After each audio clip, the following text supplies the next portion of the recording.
body modifications. No matter how much money you spend, I got breast implants. It's not fun, and that goopy stuff does not smell great. About 2 months ago, I got another surgery. No shame in the game.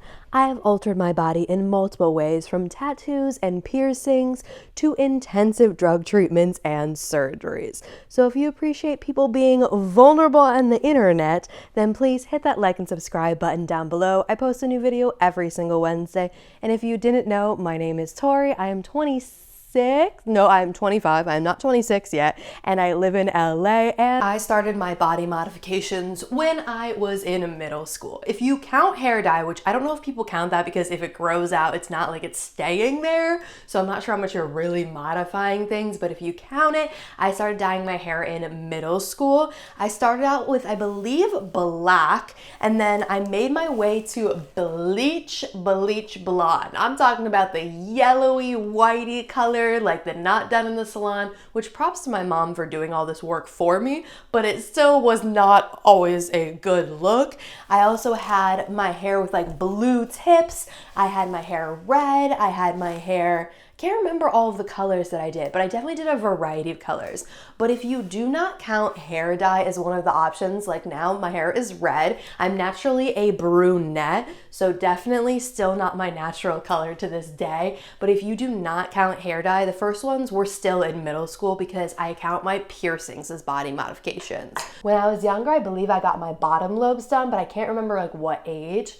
And then I started piercing ones higher, and then in middle school I got my cartilage done, and then I also got my industrial bar done. So I have both these bad boys right here. And then when I became an adult, the only piercings I got were my nipples because I wasn't allowed to do those when I was younger. But either way, if you can't tell, do not currently have those bad boys. One kind of like got pulled partially out, and then I had to take it out to heal and re-pierce it. So I had one nipple piercing for a while, and I actually kind of liked that. One for show, one for play, TMI.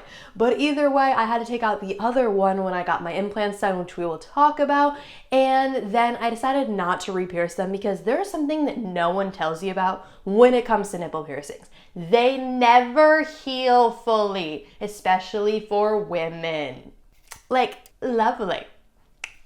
So let me explain to you what I mean when I say they never heal. They're constantly going through a rotation of rejection and acceptance, which same, but either way, when it's in the rejection phase, it's like when a piercing is trying to reject, like your body's trying to either push it out or it's getting all like goopy and gross and your body's irritated and it's not fun. And that goopy stuff does not smell great. So no matter how much you really try to clean it, there's always stuff oozing out of it, which ew.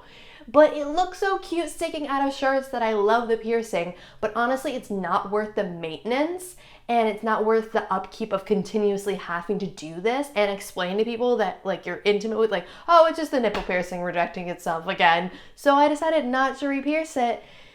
And I'm slowly coming to accept that my nipples sticking out of my shirt is enough and I don't need them pierced. Now let's get a bit more extreme.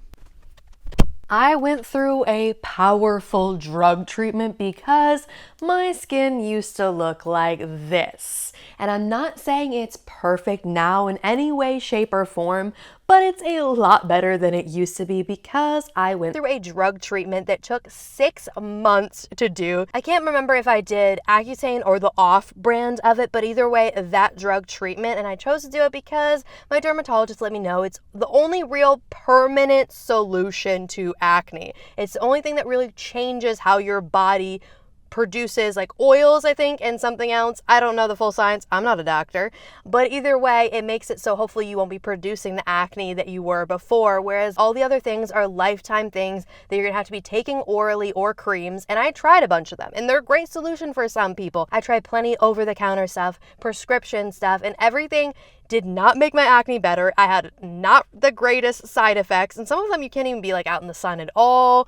And so either way, it was not the right solution for me. So I took the jump and decided to do Accutane. It is a serious drug though. It is very regulated, only for people that have worse acne. And in addition to that, you have to go in monthly for blood tests and pregnancy tests because you cannot be pregnant while you're on the drug. It's a very serious drug, not good for pregnancy. And I had very limited side effects. I had very chapped lips and chapped skin and peeling, But honestly, that's really not that bad for the long-term return of it, where I have way better skin than I did back then. It wasn't a per se permanent solution for me. I do take an acne cream in the morning and at night just to manage smaller breakouts, but it is not like the acne I had before. It is way better, easier to manage, but beggars can't be choosers. This is a normal amount of acne to handle, and I am so glad I decided to do Accutane. But don't take it lightly.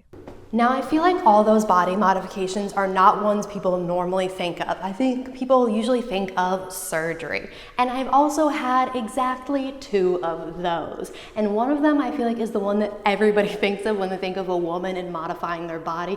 And that is I got breast implants. I got them in November of, I think, 2022. Don't quote me on that. But I vlogged the whole entire journey, and I did a lot of opinion videos afterwards because it was not exactly what I expected. No matter how much money you spend, there are certain things that you cannot change about this surgery that I feel like a lot of people don't talk about, and I definitely didn't expect until I was in my consult and really already decided I was going to do the surgery. I don't regret the surgery, but I definitely learned a lot from that experience. So if you're planning on doing it, I definitely recommend watching those videos down below. And I definitely want to do a follow-up video on how I feel about both the surgeries I got and everything I learned from that. So that's definitely coming soon, but let's get into that second surgery. About 2 months ago, I got another surgery done for medical reasons this time, and I actually got 3 procedures done in one surgery.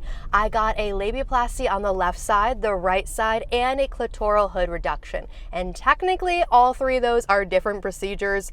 I think it's kind of crazy that they are, because I'm like, you're all in the same place, but yeah, they are separate procedures, and you can get one or the other or all of them. There's even more procedures that you can do, but either way, I got them done for medical reasons. I had a lot of issues with irritation and infections, and I had tried stuff previously. Like, I'd gone to dermatologists, I've gone to OBs, and it was just like a cycle of taking drugs that I didn't want to take, medications I didn't want to take that aren't really that good for your body. So this seemed like the most permanent solution, and it was covered by insurance. My insurance is running up because I'm about to be 26 and I'm on my parents' medical plan. So I was like, we could try a few more things, but realistically, if I want this really good solution, which seems like surgery is the most long-term solution with the least amount of side effects, then I need to do this before my insurance runs out, because most likely when I gotta start paying for my own insurance, I'm not gonna be getting any good insurance that's gonna be covering no labiaplasties. Though a lot of insurances do, so if you are thinking about getting one for medical reasons, look into it. It's a little bit of work, but it's worth it. Because I was on steroid creams and this stuff to get rid of infections, those like really strong drugs that like fudge up your whole entire system. And either way, I didn't want to keep doing that.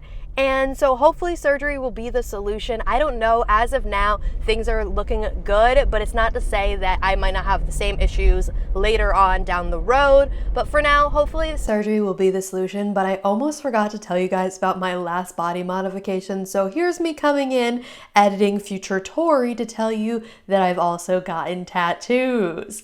And I always forget about them. They're one of those body modifications that I feel like I remember the least, that I notice on the day-to-day basis the least amount, because half the time I forget I have tattoos until someone calls me out on my tattoo. The one that I usually get called out on is the one I got first. This tattoo, literally, I went to Hollywood 17 and I waited until midnight hit so I could be 18 to be able to get the tattoo at the tattoo parlor. I went with my roommate at the time and we literally were counting down the clock to get this tattoo.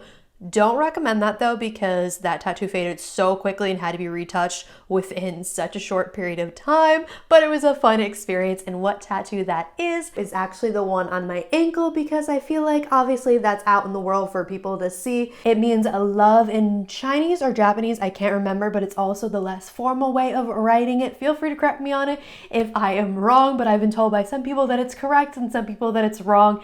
Either way, it's just a memorable thing for me. And then I got that tattoo because originally I was going to get one on my wrist as basically like a suicide awareness type of thing, because I went through that when I was younger, and it was one of those symbols that kind of just means a lot to me. It's like love, go through it all. Like, I don't know, it's just like a strength thing. And I wanted it on my wrist, but then I realized that I kind of wanted something less obvious for the long-term look. So I put it on my ankle instead, and also didn't include the giant quote that I loved. I just did the symbol. And then the next tattoo I got wasn't that much afterwards, and that is the large tattoo on my ribs. I don't know how well you guys can see that. I'm trying to show you the weird angles. But that tattoo that goes all the way up here, ignore my stitches from my implants, but this tattoo is one that I drew and decided to add to my body. It's just a design and pattern that I literally drew from scratch myself. There is one part that is changed on it. This part on the flower right here is this part on the flower right here is a bit different because the original one I drew, the guy's like, you know, that kind of looks like a mustache. Do you want me to like change it a little bit? So he changed the swirls to go a different direction, so it didn't look like a mustache anymore, which I'm glad he did, because if someone pointed that out to me in the future, I probably would have never been able to unsee it, and then it would have been on my body. So good thing he changed it, and that tattoo artist did such a good job. Like, the blacks are so vibrant and good, and he touched up my ankle for me because he was also shocked that faded so quickly and looked so bad and patchy. But that point aside, my friend went with me for moral support, and he fell asleep on the couch while I was getting it done. And the tattoo artist wanted to grab a photo, but he literally woke up just as he was about to take the photo. And it's because he wants to create a book of all the people that have fallen asleep on that couch, because he said every single person that comes for moral support falls asleep when it's a longer tattoo. Like, they all just end up taking a nap. And I just thought that was kind of hilarious. But that is my only tattoos so far. Who knows if I'll get more? I got those pretty close together, and now I haven't gotten one for a while, so maybe that's the last of it. Thank you for coming along on my body modification journey. If you have any questions, feel free to leave them down in the comments, or if you want to share any of your experiences, like maybe things you regret or things that you like, let's have a conversation down there. And please, please, please hit the like and subscribe button down below. And I hope you have a great rest of your morning, evening, night, whatever it is for you. I'll see you Wednesday.